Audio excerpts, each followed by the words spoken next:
L'association et le prix ont été créés en 2007. On a créé ça à deux, toute seule, c'était pas envisageable. Deux femmes qui en avaient un peu ras-le-bol du sexisme endémique qui sévit dans ce milieu. Je dis qui sévit au sens où je pense vraiment au présent. Je pense que le problème est toujours pas vraiment réglé. Je suis très content de vous accueillir une fois de plus et puis bravo pour tout le travail. Il y a 14 femmes et 14 messieurs. Dans la salle.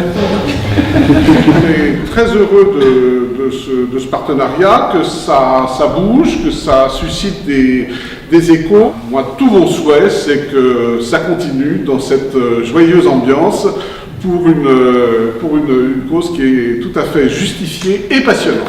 Merci. Je vais commencer par le prix du combat féministe qui est donné à l'album L'une d'elles. L'autrice ose parler de son drame. C'est un récit personnel ravageur qui raconte de façon romancée sa propre histoire. Victime très jeune d'agressions sexuelles, et elle explore ce que signifie grandir dans une société où la force et le pouvoir masculin dominent.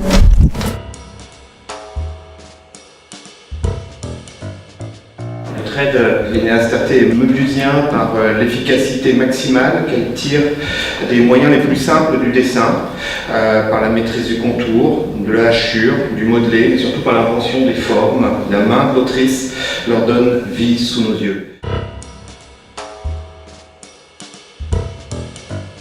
Elle raconte un petit peu la double histoire. D'une part, les petites gaffes de Gudule, donc avec un type de narration, et également la fin de vie de Gudule. Autant dire que c'est absolument tragique.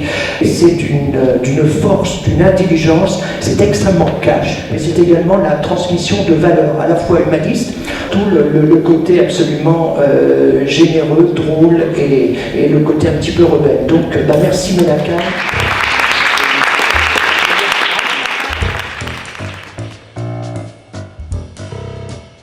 Les grands espaces, pour saluer donc une œuvre qui raconte la jeune Catherine, 7 ans à l'époque si j'ai bien compris, qui part vivre avec ses parents à la campagne. Et effectivement, l'humour, la magie opère, on tombe un peu amoureux de cette belle simplicité, des jardins cachés, des discussions naïves avec un nain de jardin. On en est presque jaloux. Je suis très heureuse de recevoir la médaille agricole du prix. Un prix féministe et écolo, ça ne pouvait que me faire très plaisir, parce que le féminisme et l'écologie, c'est l'avenir. Le problème, c'est que le monde ne l'a pas encore compris. Cela dit, j'ai lu il n'y a pas longtemps un slogan qui est encore meilleur, je crois, c'est que finalement, la femme n'est pas l'avenir de l'homme, qu'il se démerde.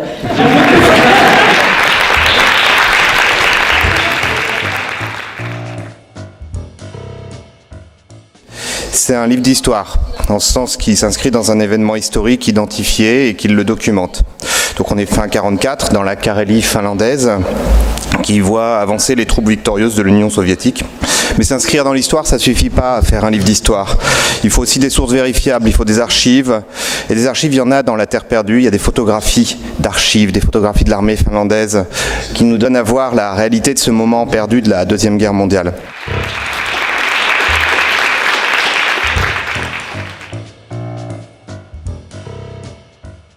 Un dessin en noir et blanc, puissant, un trait vif, tranché, expressif. L'homme est armé, au cœur de la forêt, et il va chasser. Le récit est muet, et pourtant on devine qu'on finira par entendre le son du corps quand la bête se meurt. Je voudrais qu'on pénètre, que chacun pénètre sur la surface, et qu'il ne se contente pas d'une première lecture ou d'un sens premier. Et vraiment, bravo, félicitations à Chantal, à tout le mal qu'elle se donne pour, d'une année à l'autre, continuer à faire vivre ce prix et mettre les dessinatrices en lumière, les autrices en général. Chantal.